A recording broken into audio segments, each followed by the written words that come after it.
அனைவருக்கும் ஆத்ம வணக்கம். நெறைய பேர் இந்த சேனல்ல பார்த்துட்டு ஆன்மீகத்த பத்தி கொஞ்சம் போட்டிங்கன்னா நல்லாயிருக்கும் அப்படின்னு சொல்லியிருந்தாங்க. அதே மாரி ஆன்மீக ரீதியான உங்களுக்கான நெறைய கேள்விகள் இருந்திருக்கும். அந்த கேள்விகள் கூட எனக்கு தெரிஞ்சவங்க கால் பண்ணிலாம் கேட்டாங்க. ஒரு லேடீஸ்க்கு நெறைய டவுட்ஸ் நெறைய பேருக்கு இருக்கும். ஸோ அவங்களுக்கான டவுட்ஸுமே நான் வந்து ஆன்மீக ரீதியா உங்களுக்கான ஒரு சொல்யூஷன்ஸும் உங்களுக்கு நான் குடுத்துட்ருக்கேன். ஸோ அப்படி இன்னைக்கு பார்த்தீங்கன்னா, இந்த உலக வாழ்க்கையில எல்லாருமே என்ன நெனச்சிட்ருக்காங்க, இதுதான் உண்மைன்னு சொல்லிட்டு ஓடிக்கிட்டே இருக்கிறாங்க. ஆனா உண்மையானது அது கிடையாது. அது நெறைய பேருக்கு அது தெரியறது கிடையாது.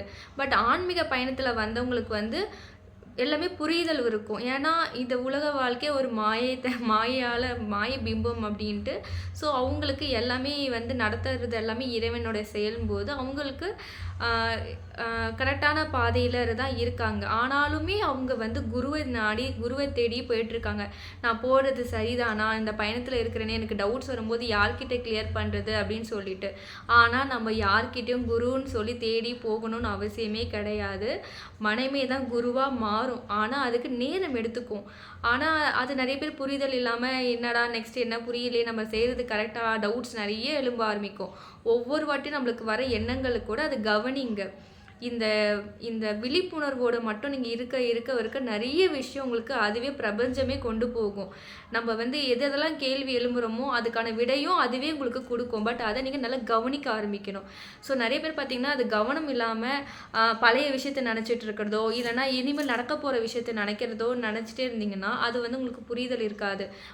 ஆனா, ஒவ்வொரு நொடியும் ஒவ்வொரு விஷயத்தையும் நீங்க உணர்ந்துட்டே இருக்கும்போது, ஒரு கால் வந்தாலும் சரி, ஒருத்தவங்க பேச வராங்கனாலும் சரி, அது உங்களுக்கான வார்த்தை என்று உங்களுக்கு புரிய ஆரம்பிக்கும். ஸோ அப்படிதான் இன்னைக்கு நான் ஒரு ஆன்மீக தோழி ஒருத்தவங்க எனக்கு பேசியிருந்தாங்க. அவங்க யாருன்னு தெரியாது. ஆனா, அவங்க பேச வர கருத்துக்களும், என்னுடைய கருத்துக்களும் ரொம்ப ரொம்ப ஒரு நல்ல நிலையில இருந்து பேசினா எப்படி இருக்குமோ, அவ்வளோ இதுவா சொன்னாங்க. ஆனா, அவங்களும் ஒரு ஸ்பிரிச்சுவல் லைன்ல இருக்கிறவங்களே கிடையாது. ஆனா, ஏதோ ஒரு ரூபத்தில இந்த இடத்துக்கு நம்ம வந்துட்டோம். அந்த மாரி தாங்க இதெல்லாமே பூர்வ ஜென்மத்தோட கனெக்டிவிட்டி இருந்தனால தான் நம்ம இந்த ஆன்மீக பயணத்திலே நம்மலாம் வந்திருக்கோம்னே சொல்ல முடியும். ஸோ, இத வந்து புரியாம இன்னும் பல பேர் இருக்கிறார்கள். அவங்களோட கர்ம வினைகள் இருக்கிறனால தான் அவங்க இன்னும் பயணிச்சுட்டு இருக்கிறாங்க. ஸோ, கர்ம வினைகள் எப்போ க்யூர் ஆயோ, இல்லன்னா ஒரு சிலவர்களுக்கு வந்து நல்ல ஒரு ஆன்மீக ரீதியான ஒரு புரிதல் குடுக்க ஆரம்பிக்கும்னா, அது அவங்களுடைய நல்ல விஷயத்த செய்ய தான். மோஸ்ட்லி என்னன்னா, அன்பா இருங்க, கருணையா இருங்க. அந்த 2ம் தான் ரொம்ப ரொம்ப முக்கியமான ஒரு பாயிண்ட்டுங்க. ஆன்மீகத்தில இருப்பாங்க. ஆனா, அவங்க கிட்ட அன்பும் இல்ல, கருணையும் இல்லன்னு வச்சுக்கோங்களேன், எவ்வளோ பெரிய ஞான புரிதல் இருந்தாலுமே அவங்க திடீர்னு லேக் ஆவுறதுக்கு, கீழ விழுறதுக்கும் வாய்ப்பு இருக்கு. ஸோ, அந்த அன்பு, கருணைய மட்டும் மறந்துறாங்க. வாய் வார்த்தையில அன்பா இருக்கேன், கருணையா இருக்கேன்னு சொல்றத விட, உணர்வு ரீதியா இருங்க. யாரையும் ஏமாத்தாதீங்க, யாரையும் காயப்படுத்தாதீங்க. அந்த உயிரும் நம்மள மாரி ஒரு உயிர் தானேன்னு நெனைங்க. அவங்களுக்கு ஒரு பிரச்சனையா, அவங்களுக்கு தானே பிரச்சனைன்னு நெனைக்காதீங்க. அந்த இடத்துல நம்ப இருந்தா எப்படி அத நம்ம ஹேண்டில் பண்ணுவோம்? அதுக்கான விடை எப்படி குடுப்போமோ, அந்த மாரி குடுங்க. உதவின்னு சொல்லிட்டோ, அ கருணைன்னு சொல்லிட்டு நம்ம ஒரு சில பொருள தான் குடுக்கணும். நம்மகிட்ட என்ன சொல்றது?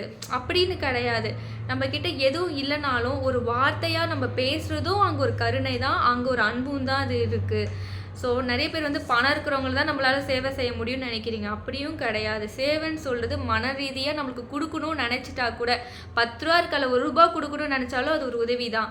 நெறைய பேர் இவ்ளோ வச்சிருப்பாங்க. ஆனா குடுக்கறதுக்கு மனசும் வராது. ஸோ நீங்க வந்து இந்த மாதிரி அ எனக்கு அதே மாரி நெறைய பேர் வந்து நீங்க ஆன்மீக ரீதியா போடுங்கன்னு சொன்னாங்க. நான் ஸ்பிரிச்சுவல்ல வந்து நானும் ரொம்ப அனுபவசாலிலாம் கிடையாதுங்க. நானும் ஒரு ஸ்டார்ட்டிங் பாயிண்ட்ல தான் இருக்கேன். எல்லாருமே ஒரு பயணத்தில தான் இருக்கோம். இங்க யாருமே ஒரு நிலையில வந்துட்டோம்னு சொல்ல முடியாது. அப்படி வந்தவர்கள் தான் சித்தர்களும், ஞானிகளுமே. ஸோ அந்த பயணத்தில இருக்கும்போதே நெறைய பேருக்கு நெறைய கேள்விகளும் இருக்கும். இத பண்றது நம்ம சரியா? நம்மள ஏன் தியானத்தில இப்படி நடக்குது? ஸோ இந்த மாரியான கேள்விகளுக்கும், விடைகளுக்கும் உங்களுக்கு வேணும் அப்படின்னு நெனச்சுக்கிட்டீங்கன்னா, கண்டிப்பா ஒரு சகோதரியா நான் உங்களுக்கு கண்டிப்பா ஹெல்பிங் எப்பவுமே இருக்கும். ஸோ ஆத்மா வணக்கம். ஆத்ம நன்றி அனைவருக்கும். நன்றிகள் பல. பாய்.